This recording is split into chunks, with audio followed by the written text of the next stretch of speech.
Intervision Song Contest is back in 2025. For those of you uninitiated, Intervision is a Eurovision rival from the former Eastern Bloc, which has been around since 1965. The first iteration took place in Czechoslovakia in the mid-60s, then it returned in Poland in the late 70s. It mostly featured communist countries, but a few Western nations took part too. The most recent edition was a revival in Russia in 2008, featuring a handful of ex-Soviet countries, and there was a planned revival in 2014, which never happened.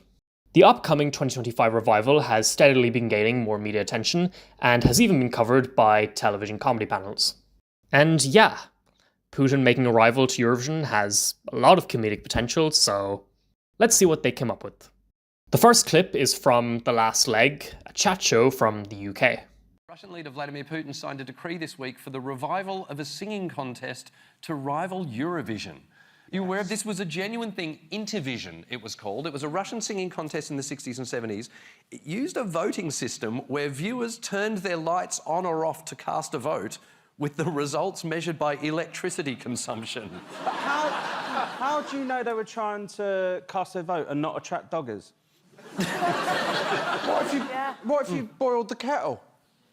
Like, that's more. Yeah, that's people like, do things that aren't lights. Maybe the electrical appliance you used was like how many votes you wanted to cast.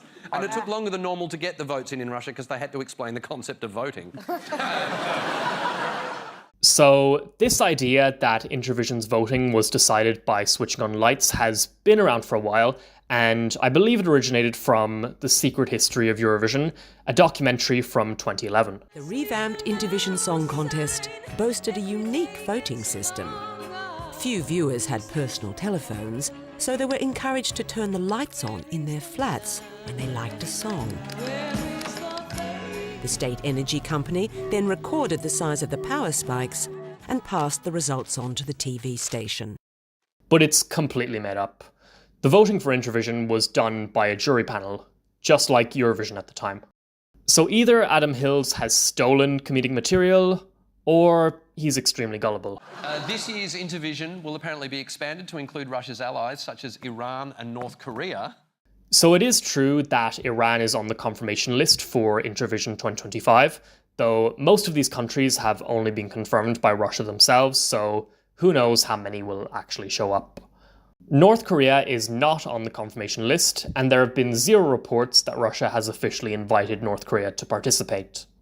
But a bunch of Western publications are obsessed with this idea that North Korea will be at Intervision 2025.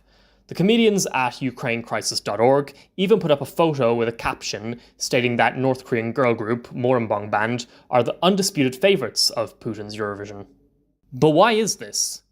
Well, the mainstream media loves to use Iran and North Korea as their go-to examples of evil authoritarian regimes who oppress their people and commit human rights abuses.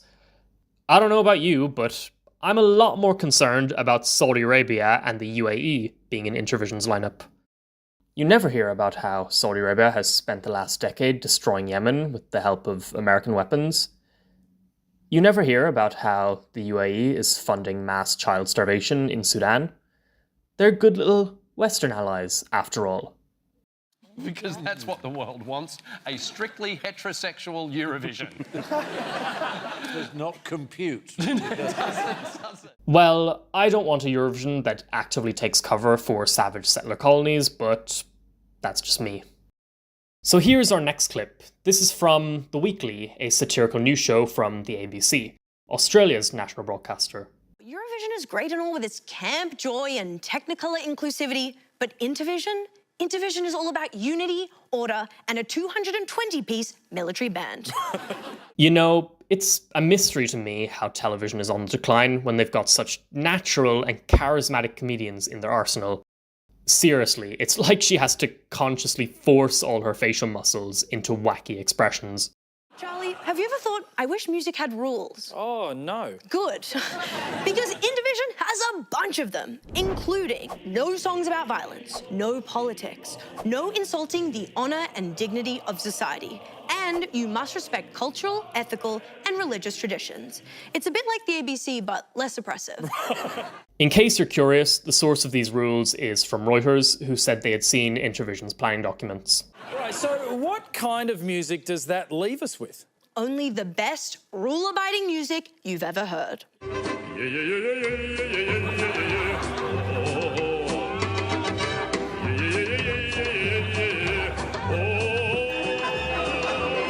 So, a little historical context. The second iteration of Intervision Song Contest was held between 1977 and 1980 in a small Polish town called Sopot. This town has been hosting an annual song contest called the Sopot International Song Festival, which began in 1961 and it's still running today. The 70s version of Intervision was essentially a rebranding of the Sopot Festival. Edward Heel, the Russian singer of the Trollololo song, took part in the Sopot International Song Festival in 1965, where he finished in second place. But he never participated in Intervision, and Trollololo certainly isn't an Intervision song. And you might say, that's the joke. To which I say, what joke? Oh my God, that song is so catchy. I want to play it at all of my weddings, Charlie. But you can't say Intervision isn't inclusive, Charlie.